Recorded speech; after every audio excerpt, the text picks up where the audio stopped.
This is Sarah from Little Stab Studios, and I am sorry about such a big delay between videos this time. I'm afraid I got laryngitis after a sinus infection, and my voice is still a little bit scratchy, but I think I'll be okay to finally record again. Certainly took its time. But yeah, that's why I wasn't uploading for a while. I couldn't talk.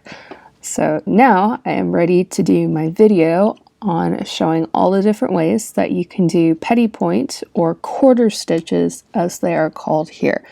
And that is this little button right here.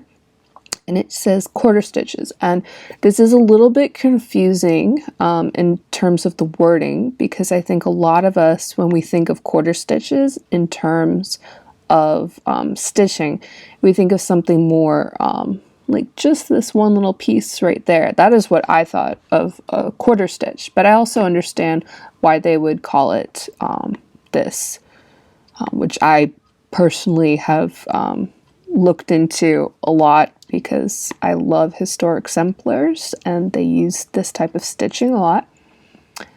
And I think that they are really great whether you are working with historic themed or classic samplers, especially for the letters. A lot of those would use quarter stitches instead of back stitching. But also if you want to go for very realistic looking charts, these quarter stitches, it means basically that we're going to have a stitch that takes up 1/4 of a square of Aida, or else this would be like stitching 1/1 on linen. So you can get a lot more detail in that way. And I'm going to show you how we can use it for text and for getting more detail on pictures. So it is a really nice tool for many different types of designers.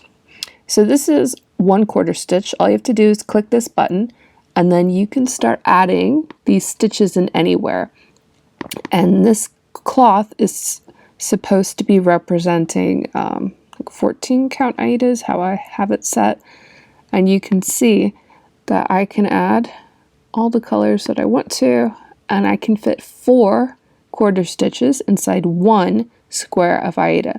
So if I go back over to the full cross and I select that, you'll see the full crosses take up a whole square.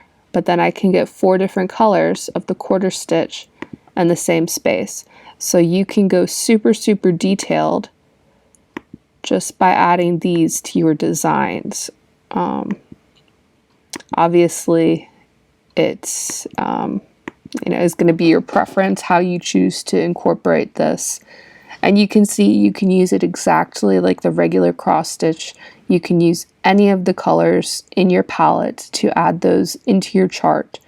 And there's a couple other ways that we can use quarter stitches as well. And one of those is by adding text.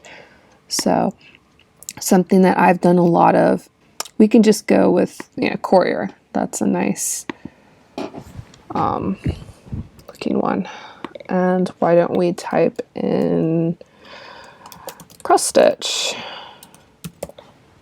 And so this is what it's going to look like if we have it on size 13, and it shows how it's going to look over your existing work now. I think that's new for 2021, maybe for 2020, but it is a little bit large. If we keep it like this is what, 1, 2, 3, 4. I think that's 4 inches, or else it's at least 40 spaces across. So getting your text in with traditional full crosses can be, quite a large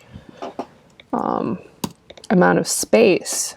And one thing I found is that by using this petit point option right here and converting your words or font into petit point, not only do you increase the detail in it, but you also are going to significantly reduce the amount of space that your text takes up. Change it into quarter stitches. Well, let's take a look at it for now.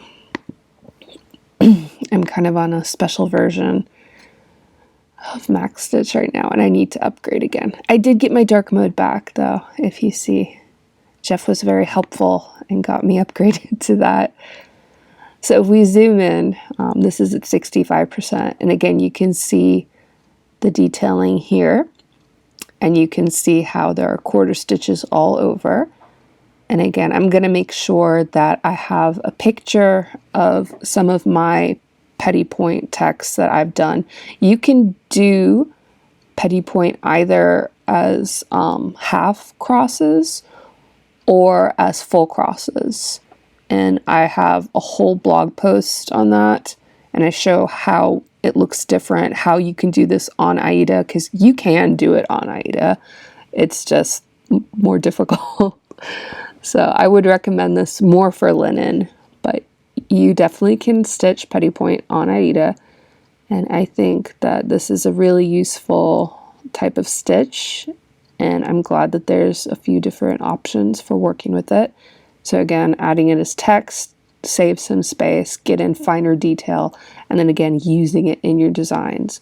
And then another thing pops up when you convert an image is going to be the option to convert it to quarter stitches. So here I have a picture of one of my parents' cats. This is Lenny, and he is a very interesting guy.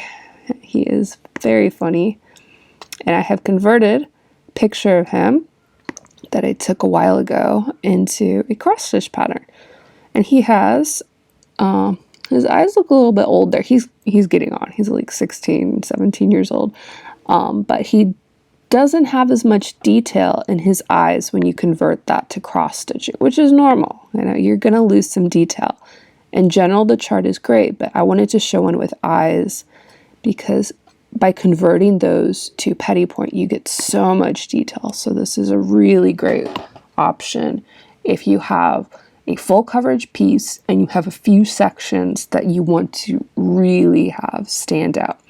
So when you go and you convert a photo using the photo converter, this little tool is going to pop up.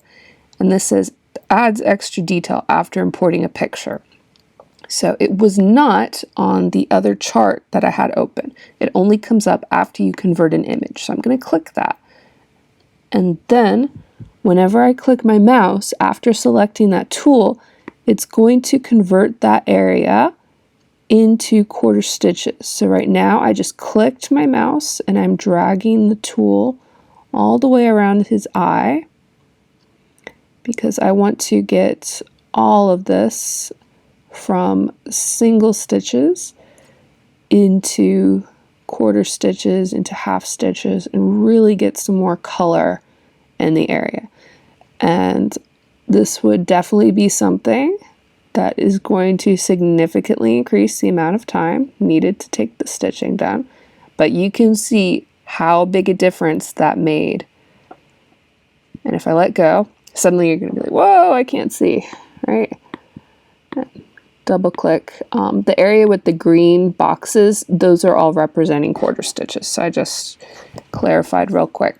And then if you want to see what that looks like as stitches, we go over here and that converts it all to stitches, except it's a little bit funky in some parts. Basically what we're doing is in that area, instead of having one stitch with this color, it changes into many, many stitches, 4 stitches per box. And some of these, if we zoom in even further, you can see that they have 4 different colors in each section of the full stitch. So instead of doing 1 stitch in this yellow-brown color, you now have 4 stitches, 1 in a brown, 1 in a light brown, and then, you know, kind of a gray and a gray-brown. So increased detail, of course, extra time, extra work, but depending on the kind of chart you're making, this might be something you really want to do. And I wanted to show that, you know, for something like getting really good detail in the eyes, it goes from looking a little bit flat to super realistic. You don't have to do this all over your entire chart. I would recommend doing it in certain specific areas to make them pop a bit more. I think if we go to framed view, we might be able to see the difference a little bit better as well. It's acting up a little bit, but if you just look at the detail between this eye, where you get the highlights from the light and you get all those mixes of color compared to this one, you can see what a difference it's making and how much more it looks like the photo compared to this one. Obviously, you don't have to do this, but if you're looking for a way to get more detail in specific parts of a chart, this is a very useful way to clean them up without having to go in manually and changing every single piece of that. It will simply involve more stitch work. But again, it's a beautiful effect. If you haven't used those kind of stitches, again, please check out the post. I'll put links in the description so that you can see what they look like and see if that's something you think would be a good option for you. So yeah, that would be quarter stitches. You can use it just for designing freehand. You can use it when you convert photos, and you can use it for text. And all of them are very useful in their own ways, and the stitches are really not that hard to do. So thank you for watching, and sorry about the delay, but I hope I will have more videos up soon. And I look forward to hearing from anyone if they have any requests or things as well. Until next time, have a wonderful day and happy stitching.